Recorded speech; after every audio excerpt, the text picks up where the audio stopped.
तो बच्चों कक्षा 10वीं विज्ञान जो कि आपका है मेटल एवं मेटलर्जी यानी कि धातु एवं धातु कर्म का हमने संपूर्ण टॉपिक एकदम डीप में जाकर के सहज सरल और आसान भाषा में पूरी व्याख्या की हुई है। अगर आपने उस वीडियो को नहीं देखा है तो प्लेलिस्ट में जाइए और उस वीडियो को देखिए। प्लेलिस्ट कहाँ मिलेगा आपको? मेरे इस वीडियो के डिस्क्रिप्शन बॉक्स में। तो बच्चों आज के इस वीडियो में हम धातु एवं धातु कर्म के अभ्यास प्रश्न को एकदम सहज सरल और बिल्कुल आपकी भाषा में करने वाले हैं। तो आइए बिना देर के वीडियो को शुरू करते हैं। आपके अभ्यास का जो पहला सवाल है कहता है कि सही विकल्प चुनिए, यानी कि 4 विकल्प दिए हुए हैं, उन चारों में से जो आपका सही है उसे आपको चुनना है। तो सवाल नंबर 1 का पहला है कि निम्नलिखित धातुओं में से सबसे अधिक सक्रिय धातु कौन है। ये इसमें ऑप्शन क्या क्या दिया हुआ है? ऑप्शन दिया हुआ है मैग्नीशियम, एल्युमिनियम, सोडियम और जिंक। तो देखिए बच्चों, हमने जब सक्रियता श्रेणी की ट्रिक पढ़ाई थी आपको तो बताया था कि सबसे पहले जो सबसे ज़्यादा सक्रिय धातुएं थी लेके नाम, काशी, मंगल, आलू। तो जो आपका मैग्नीशियम और एल्युमिनियम है, मंगल और आलू है, वह तो नीचे है। सोडियम कहाँ आता है? ऊपर आता है। तो 100 नंबर पे सोडियम है। पहले का आपका श विकल्प बिल्कुल सही हो जाएगा। दूसरा है आपका बॉक्साइड अयस्क का सूत्र क्या है? हमने जब पढ़ा रहा था तो आपको वहां भी मैंने बोला था बॉक्साइड अयस्क के सूत्र को। बॉक्साइड अयस्क का सूत्र एकदम इंपॉर्टेंट है, वो जरूर पूछता है आपसे। तो बॉक्साइड अयस्क का सूत्र जो इसमें विकल्प नंबर कौन सा है? ब है। विकल्प नंबर ब जो दिया हुआ है वह एकदम सही हो जाएगा। आपका होता है Al2O3 × 2H2O। यह किसका सूत्र है? बॉक्साइड का है। तो इसको आप हमेशा याद रखेंगे। बॉक्साइड का सूत्र Al2O3 × 2H2O। तो ये आपका ब विकल्प में है। तीसरा है इसका तीसरा पार्ट, आयरन पायराइड के सांद्रण। आयरन पायराइड के सांद्रण के लिए निम्नलिखित में से कौन सी विधि प्रयुक्त की जाती है? तो आयरन पायराइड हमने बताया था आपको झाग प्लवन विधि। झाग प्लवन विधि इसमें आपका बिल्कुल सही हो जाएगा। तीसरे का श ऑप्शन बिल्कुल सही हो जाएगा, झाग प्लवन विधि। अगला है कैल्शियम सिलिकेट है। कैल्शियम सिलिकेट क्या है? जब हमने लोहे का निष्कर्षण कर रहे थे तो कैल्शियम सिलिकेट CaSiO3 जो निकला था वह क्या था? धातु मल के रूप में निकला था। किस मल रूप में निकला था? कैल्शियम सिलिकेट आपके धातु मल के रूप में निकला था। तो इसका विकल्प नंबर जो स है, विकल्प नंबर आपका स है धातु मल के रूप में, वह आपका बिल्कुल सही हो जाएगा। पांचवा है आपका कि स्टेनलेस स्टील के अवयवी धातुएं हैं। स्टेनलेस स्टील हमने बताया था कॉलोनी, आपको अभी जो ट्रिक हमने बताया था उसमें क्या बताया था? कॉलोनी जिसमें से आपका कॉलोनी का फार आपका था क्रोमियम और का फार था आपका कार्बन। लो फार क्या था? लोहा यानी कि लोहा Fe और नी फार क्या था? निकिल। इतने की मात्रा इसमें 4 चीज़ों की मात्रा रहती है किसमें? आपके स्टेनलेस स्टील में। अब आइए देख लेते हैं क्या है। आयरन विकल्प नंबर आपका ब जिसमें दिया हुआ है आयरन, तो सबसे पहले सबसे ज़्यादा मात्रा में क्या होता है? लोहा। तो आयरन है, क्रोमियम है तथा निकिल है। आयरन, क्रोमियम, निकिल 3 ही चीज़ दिया है। यहाँ पे कॉपर का जिक्र नहीं किया है। तो कॉपर बहुत थोड़ी सी मात्रा में रहता है इसलिए इसका जिक्र यहाँ पे नहीं किया हुआ है। तो विकल्प नंबर ब आपका पांचवा का बिल्कुल सही हो जाएगा। अब अगले क्रम में प्रश्न संख्या 2 जो है कह रहा है रिक्त स्थानों की पूर्ति कीजिए। देखिए यहाँ पे दिया भी है विकल्प, 2 में से एक को आपको भरना है छांट के। पहला कह रहा है कि अधिक सक्रिय धातु द्वारा कम सक्रिय धातु को उसके लवण के विलयन से हटाने की क्रिया क्या कहलाती है? तो विस्थापन कहलाती है। भाई उसको हटा रहा है, उसको लात मार रहा है यानी विस्थापित कर रहा है। तो इसमें क्या भरा जाएगा? दूसरे का जो पहला है उसमें हम भर लेंगे क्या? विस्थापन। कौन सी अभिक्रिया है? विस्थापन है। अब दूसरे की बात करें अगर तो दूसरा है छत्तीसगढ़ में पाए जाने वाले लोहे का मुख्य अयस्क। हमने बताया था आपको कि क्या है? हेमेटाइट है। क्या है आपका? हेमेटाइट। हेमेटाइट जो है छत्तीसगढ़ में बहुत मात्रा में पाया जाता है और हमने हेमेटाइट का ही धातु कर्म किया हुआ था। तो अब आइए तीसरे को देखते हैं। तीसरा आपका है कि मिश्र धातु 2 या 2 से अधिक धातु अथवा धातु एवं अधातु का क्या होती है? समांगी मिश्रण होती है। हमने अभी पिछले वीडियो में ही बताया था कौन सा मिश्रण होता है? समांगी मिश्रण होता है। हमेशा मिश्र धातु कैसा मिश्रण होता है? समांगी मिश्रण होता है। अगला है अयस्क को वायु की अनुपस्थिति में, ध्यान दीजिएगा, अनुपस्थिति में उसके गलनांक के कम ताप से गर्म करने की प्रक्रिया क्या कहलाती है? वायु की उपस्थिति में होता तो भर्जन हो जाता, लेकिन वायु की अनुपस्थिति में है, इसलिए यह क्या हो जाएगा आपका? निस्तापन। क्या हो जाएगा? निस्तापन। तो वायु की अनुपस्थिति में उसके गलनांक से कम तापमान पर गर्म करना निस्तापन कहलाता है, और वायु की उपस्थिति में उसके गलनांक से कम ताप पर गर्म करना क्या कहलाता है? भर्जन।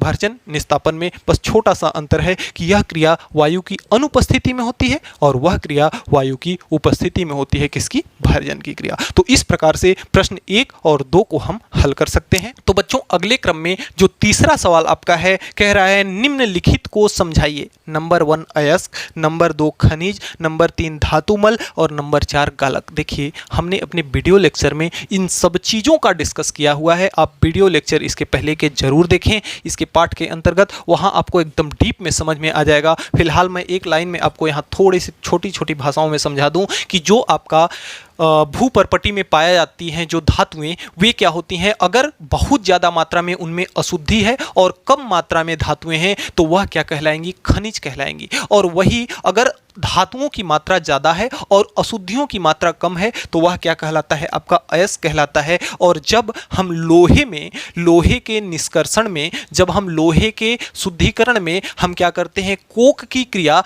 जब बालू के साथ होती है, SiO2 के साथ होती है, यानी कि जब शुष्क बुझे हुए चूने की अभिक्रिया किसके साथ हो रही थी? SiO2 के साथ हो रही थी। तो यहाँ जो उत्पाद था हमारा क्या था? CaSiO3 था। यह किस रूप में प्राप्त हुआ था? धातु मल के रूप में प्राप्त हुआ था। तो यहाँ से यह क्या है? धातु मल है। तो धातु मल को अगर हम परिभाषित करें तो हम क्या कह सकते हैं कि यह क्या है? कैल्शियम ऑक्साइड है, यानी कि चूना पत्थर है। तो जब चूने पत्थर के साथ जब बालू इत्यादि के कण आपस में क्रिया करते हैं तो हमें क्या प्राप्त होता है? धातु मल प्राप्त होता है। और यह क्रिया अत्यंत उच्च तापमान पर होती है, 1200 से 1600 डिग्री सेंटीग्रेड पर यह क्रिया संपन्न होती है। अगला है आपका गालक। तो हमने बताया कि जब लोहे के हम क्या करते हैं? भट्ठी में, वात्या भट्ठी में जब हम उसमें कोक मिलाते हैं तो कोक उसको गलाने का कार्य करता है, और जो भी उसको गलाने का कार्य करता है उसको हम क्या कहते हैं? गालक कहते हैं। तो ये सब चीज़ें एकदम डीप में जाकर के पढ़ाई हुई हैं, उसको आप जाकर के वहाँ से ज़रूर देखें। चौथा नंबर है, कह रहा है कि निम्नलिखित अभिक्रियाओं के लिए संतुलित समीकरण दीजिए, जिसमें से पहला आपका है एल्यूमिनियम धातु के साथ जल की अभिक्रिया को समझाना है। एल्यूमिनियम धातु के साथ आपको जल की अभिक्रिया को समझाना है। तो एल्युमिनियम का सूत्र होता है Al प्लस जल का सूत्र होता है H2। एल्युमिनियम हमेशा ठोस अवस्था में पाया जाता है, H2O यानी कि जल किस अवस्था में पाया जाता है? लिक्विड फॉर्म में पाया जाता है। अब देखिए Al किसके साथ अभिक्रिया करेगा? इसके O के साथ अभिक्रिया करेगा, और हम जानते हैं कि एल्युमिनियम पे 3+ चार्ज होता है और Al पर 2- चार्ज होता है। तो यह इसकी संयोजकता 3, इसकी संयोजकता 2, यह इसके साथ, यह इसके साथ जाएगा। तो Al क्या बनाएगा? 2 बनाएगा, तो Al 2 हो जाएगा। O क्या बनाएगा? 3 बनाएगा, तो O3 हो जाएगा। यानी कि उत्पाद जो बनेगा आपका Al2O3 बनेगा। अब इस समीकरण को आइए संतुलित कर लेते हैं, तो हमारा जो भी परिणाम है खुद ब खुद आ जाएगा। Al की मात्रा कितनी है? 2 है, तो यहाँ पे हम क्या ले लेंगे? 2 ले लेंगे। और O की मात्रा यहाँ पे केवल 1 है। O की मात्रा कितनी है? केवल 1 है। और जबकि O की मात्रा यहाँ पे कितनी है? 3 है। तो यहाँ पे कितना लेना पड़ेगा? हमें 3 लेना पड़ेगा। तो 3 O हमारे हो गए, और H हमारा बच जा रहा है, जो कि अतिरिक्त गैस के रूप में 3H गैस के रूप में क्या हो जाएगा? हमारा ऊपर उड़ जाएगा। तो इस प्रकार से हम इसको समझ सकते हैं। सॉरी, यहाँ पे H नहीं H2 रहेगा। क्या रहेगा? H2 रहेगा, क्योंकि यहाँ पे क्या है? H2 है। तो 3 मालिक्यूल में H2 है, तो 3 मालिक्यूल में H2 यानी कि हाइड्रोजन गैस इसमें मुक्त हो जाएगी। अब इसका ये तो हमारा पहला था। अब दूसरे अभिक्रिया की बात करें तो दूसरे में क्या दिया है? Zinc oxide. दूसरा आपका है जिंक ऑक्साइड और सोडियम हाइड्रोक्साइड के अभिक्रिया को आपको क्या करना है? समझाना है। यानी जिंक ऑक्साइड यानी ZnO प्लस सोडियम हाइड्रोक्साइड यानी NaOH। H की अभिक्रिया को आपको क्या करना है, समझाना है। अब देखिए यह क्या बनाता है, तो देखिए यह अभिक्रिया क्या है, धातु ऑक्साइड है यह, और यह क्या है, एक प्रकार का क्या है, क्षार है। NaOH एक प्रकार का क्या है, क्षार है। तो हमने बताया था कि जब धातुएं क्षार के साथ अभिक्रिया करती हैं, एल्युमिनियम का हमने वहां पे उदाहरण दिया था, और यहाँ पे क्या आ गया आपका जिंक का, तो यहाँ पे देखिए यह बनाएगा Na2, इसी के साथ आपका ZnO2 जुड़ जाएगा। अब इस समीकरण को अगर हम संतुलित करें, इस समीकरण को संतुलित करें, और वहां पे आपका क्या बनता था, H2O जल भी इसके साथ साथ बनता था। Na की संख्या कितनी है, दो है, और O की संख्या कितनी है, 2 है। तो एक O यहाँ है और 2 O यहाँ है, यानी 3 O है हमारे पास। तो एक O यहाँ है और 2 O यहाँ है, 3 O हो गया, और जिंक हमारे पास एक था, तो जिंक हमारे पास एक ही रह गया। तो इस प्रकार से ये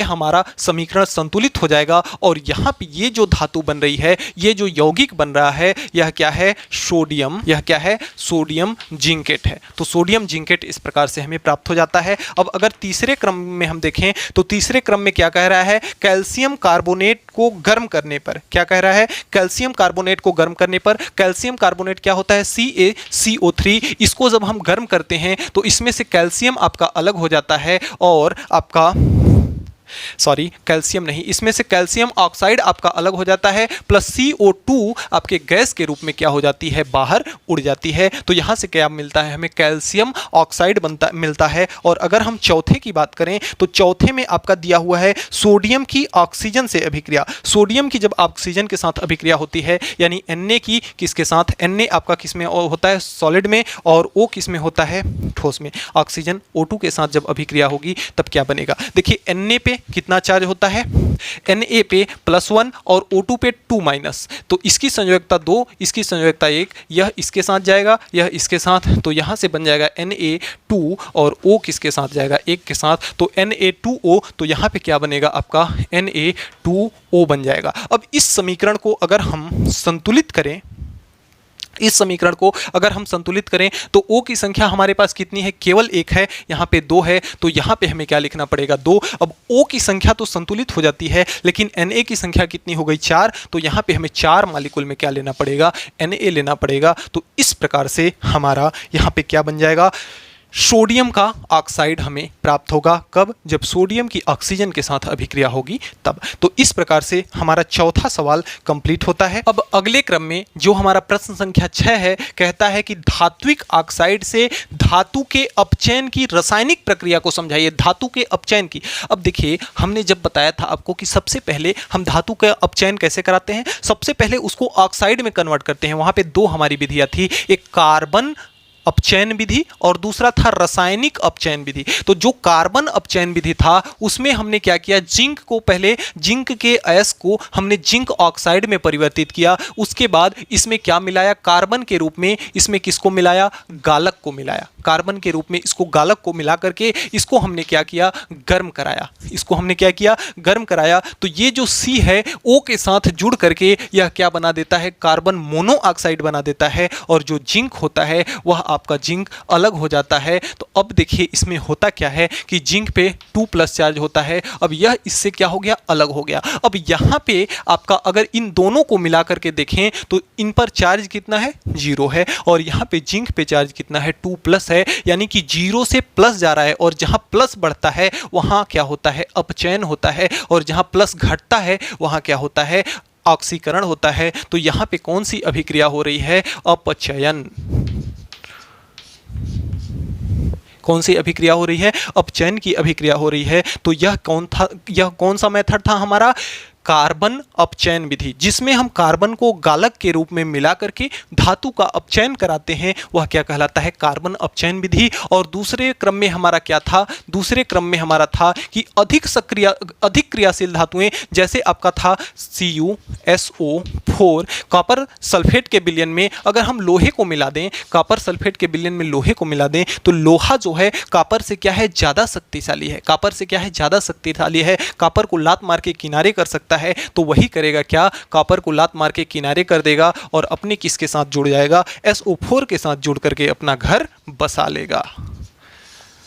तो इस प्रकार से भी हमारे धातु का क्या होता है अपचयन। यहाँ पे अगर इस पे चार्ज देखा जाए तो 0 है और कॉपर पे कितना चार्ज हो जाता है 2 प्लस चार्ज हो जाता है। तो यहाँ से क्या हो रहा है 0 से प्लस हो जा रहा है, 2 प्लस हो जा रहा है, यानी कि प्लस की संख्या में क्या हो रही है वृद्धि हो रही है। तो यहाँ भी क्या है आपका अपचयन है। क्या है अपचयन है। और इस विधि को हम कहते हैं रासायनिक अपचयन विधि। जब हम अधिक सक्रिय धातु को उसके कम सक्रिय धातु के सल्फेट विलयन में क्या करते हैं मिला देते हैं, तो कम सक्रिय धातु को अधिक सक्रिय धातु क्या कर देती है विस्थापित कर देती है। इस प्रकार से उस धातु का अपचयन हो जाता है और यह विधि रासायनिक अपचयन विधि कहलाती है।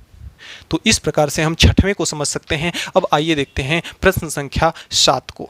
प्रश्न संख्या 7 आपका है कि संक्षारण से बचने के लिए विभिन्न उपायों को लिखिए। तो संक्षारण से बचने के लिए सबसे पहला चीज कि उसे हम मिश्र धातु बना दें या फिर हम ऐसे धातु का परत चढ़ा दें। हमने इसके पिछले वीडियो में चर्चा किया था संक्षारण का, उसमें हमने बताया था कि या तो उसको हम मिश्र धातु में कन्वर्ट कर दें या फिर हम उस पर ऐसा परत चढ़ा दें जो कि क्या हो ऑक्सीजन और नमी के साथ क्रिया न करे, यानी कि उस पे पेंट या पॉलिश की सतह चढ़ा दें। तो उसको हम क्या कहते थे, उसको हम बैरियर प्रोटेक्शन कहते थे। तो बैरियर प्रोटेक्शन कर सकते हैं या प्रक्षेप्य प्रोटेक्शन कर सकते हैं। उसमें क्या होता है कि अत्यधिक सक्रिय धातु की परत कम सक्रिय धातु की परत पर चढ़ा दी जाती है, कम सक्रिय धातु पर चढ़ा दी जाती है। किसकी? अत्यधिक सक्रिय धातु की परत। तो उसमें क्या होता है जो ज़्यादा सक्रिय धातु होती हैं वे वायुमंडल में उपस्थित ऑक्सीजन और नमी से क्रिया करके एक उस पर आवरण बना लेती हैं, अपने ऑक्साइड का यौगिक बना लेती हैं, जिससे क्या होता है अंदर की धातु बच जाती है। तो एक वह भी क्रिया है। दूसरा कि कुछ जंगरोधी विलयन होते हैं जैसे केरोसिन पेट्रोल हो गया, जो ज़्यादा सक्रिय धातु हैं उनमें भिगो करके क्या किया जाता है रख दिया जाता है। तो इन सब बातों को आप सीक्वेंस में लिख लेंगे। अगले क्रम में प्रश्न संख्या 7 है। किसी धातु M के विद्युत अपघटनी शुद्धिकरण के लिए एनोड, कैथोड तथा विद्युत अपघट्य क्या होंगे, यानी कि एनोड। तो M का उसी M का जिसका धातु है हमने बताया था, जैसे हमने कॉपर का विद्युत अपघटनी विधि आपको बताया था कि कॉपर का अगर हमें शुद्धिकरण करना है विद्युत अपघटनी विधि द्वारा तो हम क्या करेंगे, कॉपर की 2 छड़ लेंगे। एक कॉपर की मोटी छड़ लेते थे और एक कॉपर की क्या लेते थे पतली छड़, और उसी में हम कॉपर का ही एक सल्फेट विलयन लेते थे, कॉपर का अम्लीय विलयन लेते थे। तो यहाँ पर ये होगा कॉपर की जगह पे क्या है M है, तो M की एक मोटी अशुद्ध छड़ लेनी होगी और एक M की एक पतली शुद्ध छड़ लेनी होगी। और दूसरा चीज कि इसका जो विलयन होगा वह क्या होगा, M का अम्लीय सल्फेट विलयन होगा। M का अम्लीय सल्फेट विलयन होगा। M का 3 चीजें हमें चाहिए, M का अम्लीय सल्फेट, M का अशुद्ध और मोटी छड़, M का शुद्ध और पतली छड़। उसके मध्य जब विद्युत प्रवाहित किया जाएगा तो इस विधि से हमारी क्या हो जाएगा, जो M है वह पूरी तरह से क्या हो जाएगा आपका शुद्ध हो जाएगा। अगले क्रम में प्रश्न संख्या 8 है कि अयस्कों के सांद्रण की निम्नलिखित विधियों को समझाइए, जिसमें से आपका गुरुत्व पृथक्करण विधि, झाग उत्प्लावन विधि और आपका है चुंबक पृथक्करण विधि। तीनों विधियों को हमने एकदम अच्छे से समझाया हुआ है। अब प्ले लिस्ट में मैं उन वीडियो के संपूर्ण लिंक दे दूंगा, वहां से आप देख सकते हैं। अब देखिए अगला है आपका हेमेटाइट से लोहे के निष्कर्षण को निम्नलिखित पदों पर समझाइए। ये तो अयस्क का सांद्रण, लोहे के अयस्क का सांद्रण एक वीडियो हमने बनाया है, उसका भी लिंक मैं प्ले लिस्ट में दे दूंगा, डिस्क्रिप्शन बॉक्स में दे दूंगा, आप वहां से जरूर देखें। वह बहुत ही इंपॉर्टेंट वीडियो है, उससे आपके बहुत सारे टॉपिक्स क्लियर होंगे। दूसरा कह रहा है ऑक्साइड का धातु में अपचयन का समीकरण लिखिए। इसी में जो 9वां का दूसरा है ऑक्साइड का धातु में अपचयन का आपको क्या करना है, समीकरण लिखना है। तो ऑक्साइड का जो धातु में समीकरण था वह क्या था, Fe2O3 को जब हम क्या कराते थे कार्बन के साथ जब यह अभिक्रिया कर लेता था तो इसमें से Fe जो था आपका क्या हो जाता था, अलग हो जाता था, और जो कार्बन है वह कार्बन इस O3 के साथ अभिक्रिया करके क्या बना लेता था, CO यानी कि कार्बन मोनोऑक्साइड बना लेता था। तो इस प्रकार से हम लोहे के समीकरण को दे सकते हैं। अब वीडियो में जाइएगा, वहां पे देखिएगा, एकदम डीप में जाकर के हर एक पॉइंट आपको एकदम सहज सरल और आसान भाषा में समझाया गया है। अगला है आपका 10वां, जंग लगने के विद्युत रासायनिक सिद्धांत को समझाइए। यह भी इसके जस्ट पहले वाली वीडियो जो चैनल पे मिल जाएगी आपको, इसमें एकदम अच्छे से बेहतरीन ढंग से इसको भी समझाया गया है। अब देखिए 11वां है, कारण बताइए।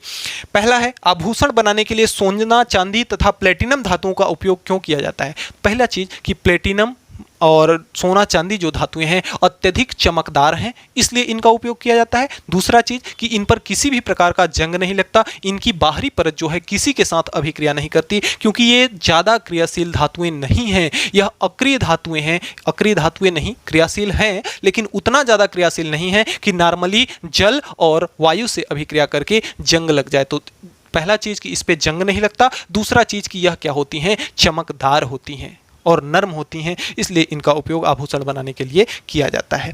अगला है सोडियम, पोटेशियम तथा लिथियम धातु को केरोसिन में डुबाकर रखा जाता है। क्यों, कारण बताना है। तो जो आपका सोडियम, पोटेशियम और लिथियम धातु है अत्यंत अत्यंत अत्यंत ज्यादा क्रियाशील धातु है, इस सक्रियता श्रेणी में सबसे ऊपर की धातुएं हैं। तो यह अत्यंत क्रियाशील धातुएं हैं। अब इनके संपर्क में जैसे ही कोई धातु आएगी क्रिया करने वाली, ये तुरंत उसके साथ क्रिया कर लेंगी, इसलिए इनको क्या किया जाता है, केरोसिन में डुबोकर रखा जाता है। और केरोसिन किसका काम करता है, आपका जंगरोधी विलेन है। केरोसिन क्या है, एक जंगरोधी विलेन है जिसमें डुबा करके रख देते हैं, तो इसके किसी और के साथ अभिक्रिया नहीं करता है।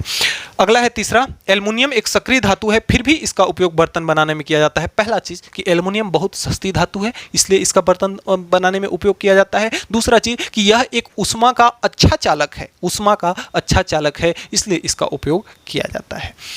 कार्बोनेट तथा सल्फाइड अयस्क से धातु के निष्कर्षण के लिए उसे ऑक्साइड में परिवर्तित किया जाता है, क्योंकि ऑक्साइड में जब परिवर्तित हो जाता है तो उसका अपचयन हम आसानी पूर्वक करा सकते हैं, क्योंकि ऑक्साइड में परिवर्तित करके उसका अपचयन कराते हैं, जिससे हमको धातु के शुद्धिकरण करने में आसानी होती है। तो प्यारे बच्चों, इस प्रकार से आपके धातु एवं धातुकर्म के सभी सवाल कंप्लीट होते हैं। तो डियर स्टूडेंट्स, आज के वीडियो में इतना ही। हमें उम्मीद है कि आज हमने जो भी पढ़ा वह आपको अच्छे से समझ में आया होगा। फिर भी किसी भी प्रकार का कोई भी डाउट है तो आप नीचे कमेंट बॉक्स में जरूर कमेंट कीजिएगा, आपकी प्रॉब्लम को सॉल्व किया जाएगा। तो मिलते हैं नेक्स्ट वीडियो में नेक्स्ट टॉपिक के साथ नेक्स्ट डे। तब तक के लिए गुड बाय।